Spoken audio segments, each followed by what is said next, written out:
Good morning. Good morning. It is Saturday. It is June the 13th. Welcome everybody to my channel. All of you new subscribers, hello. Thank you for stopping by, for commenting, for giving me words of encouragement. I really appreciate it.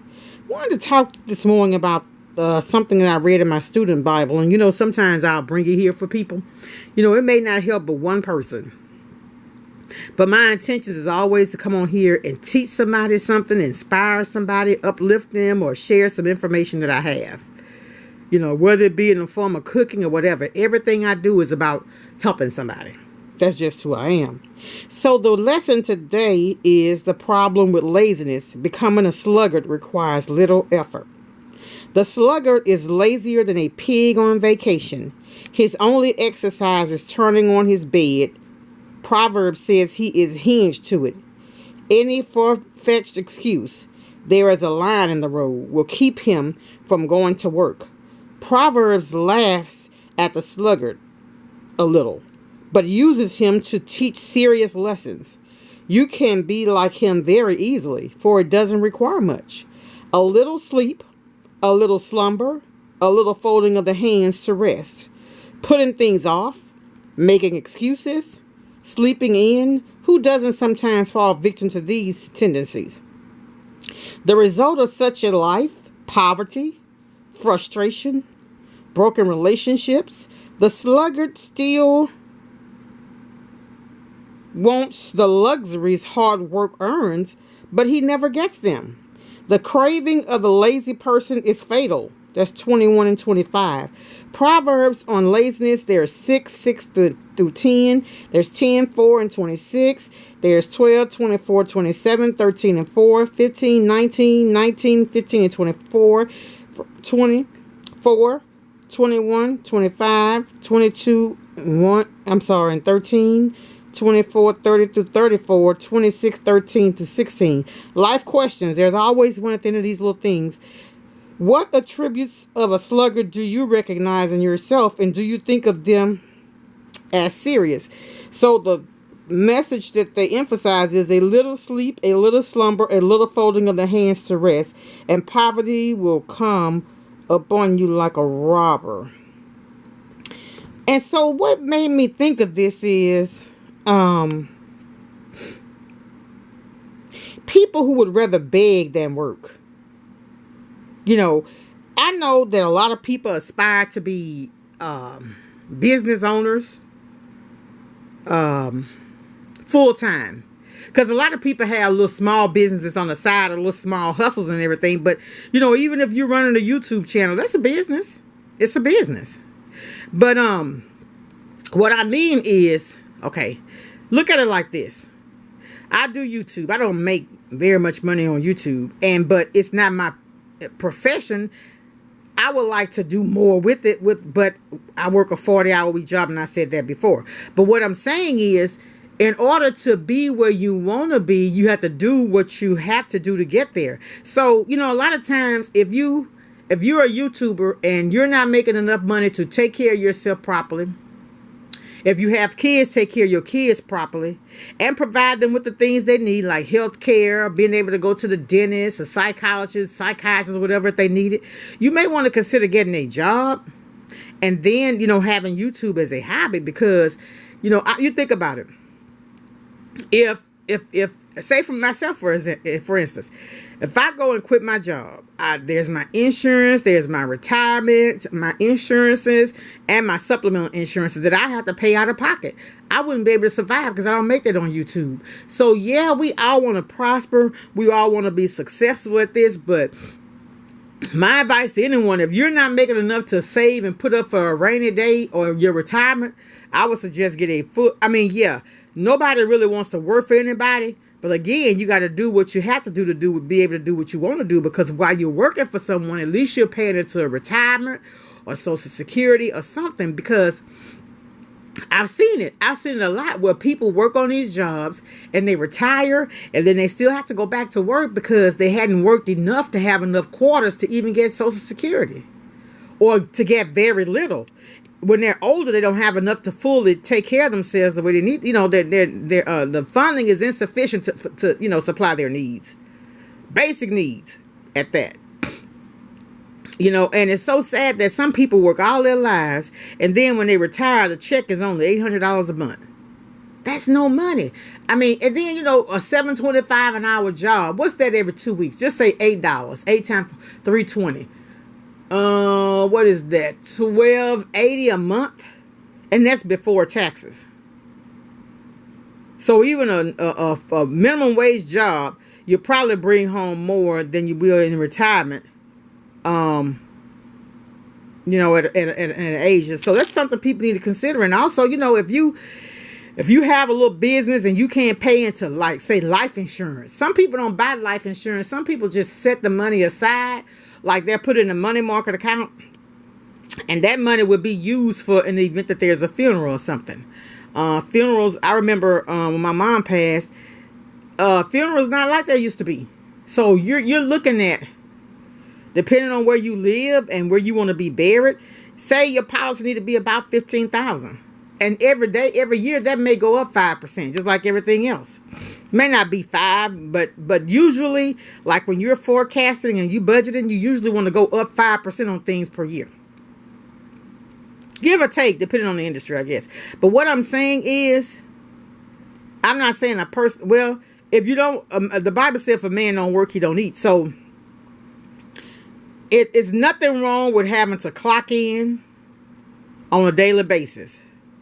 Hell, I have a degree and I'm still doing it. A lot of us with degrees still clocking in. You know, there are a lot of people that are professionals, have their own office, and they still working for somebody else. So that, you know, I went to a class and the guy said that a successful businessman has 3 businesses. You know how the athletes and everything, I think they say Shaq has 18, I read that, Shaq has 18 Burger Kings.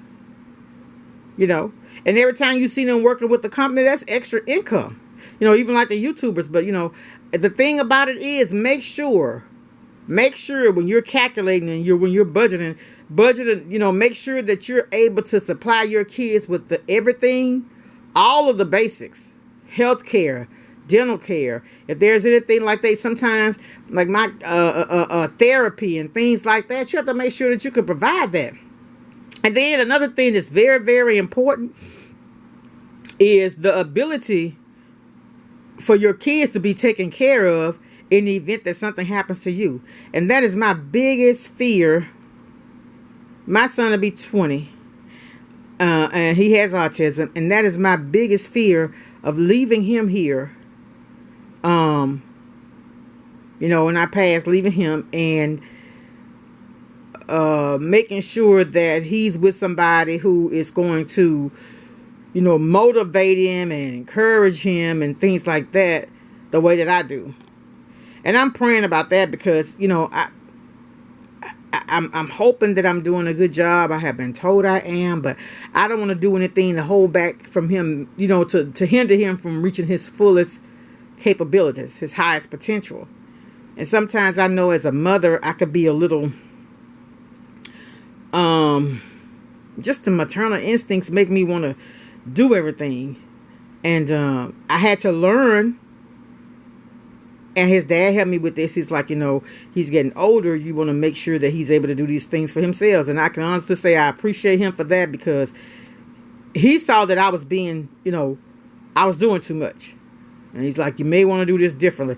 And I really, really respect that. That's what I'm saying. Sometimes, y'all, a lot of times people get mad when you offer your advice. But if you're coming for a good place, sometimes, if a person coming from a good place, sometimes instead of getting offensive, take that information and go and just reflect on it and see, you know, what can I learn from this?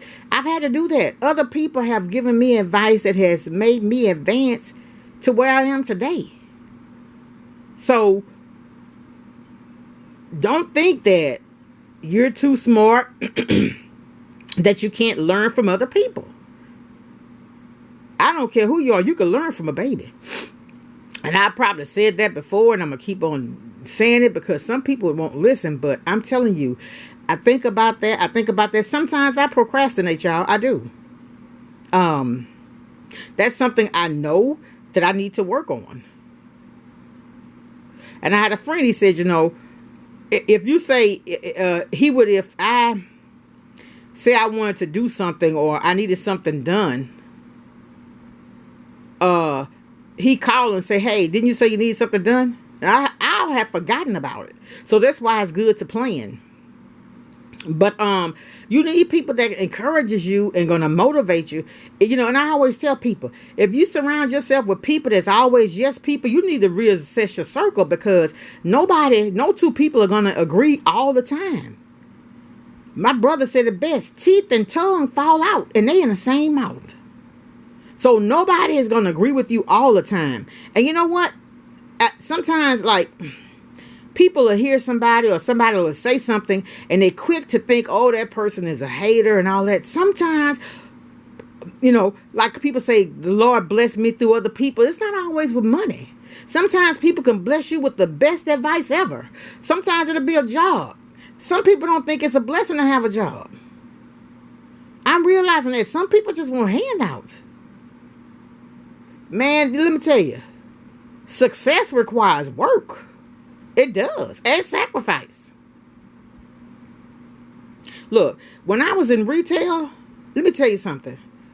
We worked. Whether I was in the office working in the front, I'd be backwards and forwards. If they needed help, I would go help. At the end of the day, those people, that don't take those people for granted who work in retail. At the end of the day, all that running up and down on that on those hard concrete floors, that takes a toll on a lot of people that work retail. That takes a toll on your legs, your knees, your joints, all that up and down on that concrete like that. Consistently, it does. It really, really does. But I just wanted to talk about that, so even myself, I read this, I was like, ouch. Because sometimes I want to just come home, get out of my, maybe it's too much information, come home and take me a good hot bath and crash. But you know what my class song was? Nothing comes to sleepers but a dream. And I remember our pastor, he did an interview on the news, and he was saying, Jesus didn't hang around people who wasn't working.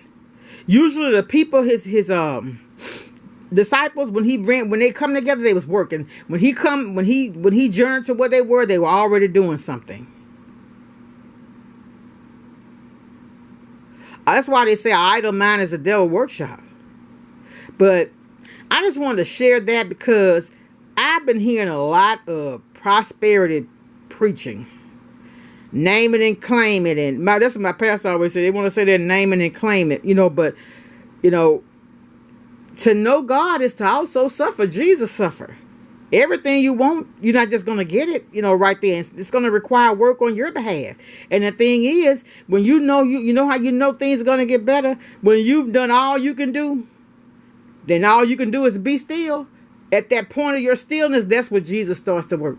That's where his work kicks in. But it requires that you do something too. I know that because I've experienced it on a job. I was working the job. I had left Grambling. I was working the job, and I was like coming in, and I was seeing the managers, and they work more hours, but they got a much bigger check. And I was like, you know what? I could be doing the same thing. So guess what? I had to go back to school to get a degree to be able to do that. And so then once I did that, I decided, I don't want to do retail anymore. So I changed into a whole different industry. But it was work and sacrifice, man. I had to work 2 jobs. I was working a full-time job. I was going to school full-time. And for a couple of months, I worked a part-time job. And that was like in the first couple of months of my pregnancy with my son. So, I was getting it. You know what I'm saying? So, for a person to think that they can just sit down, don't have to do anything, and everything's just going to come to them, man, I'm telling you, that, it's not easy like that. Success requires work. Unless you're born into a wealthy family, it's going to require you to be extraordinary in the fact that you're going to get out there and hustle legally to get the things that you need. So I don't know, it just was in my spirit, and I run across this in one of my readings. I was like, wow, this is a very good study Bible here. And I'll link it. I got it off of Amazon years ago. But I like how it gives you an introduction to every chapter. It tells you about the people you're going to meet in a chapter, and then it also gives you in just about every chapter, every verse. No. For every verse in the chapter, I think it gives you some type of message. Okay, like this is 24. Let me see. Yeah, how to raise children. That's another one. Spare the rod and spoil the child.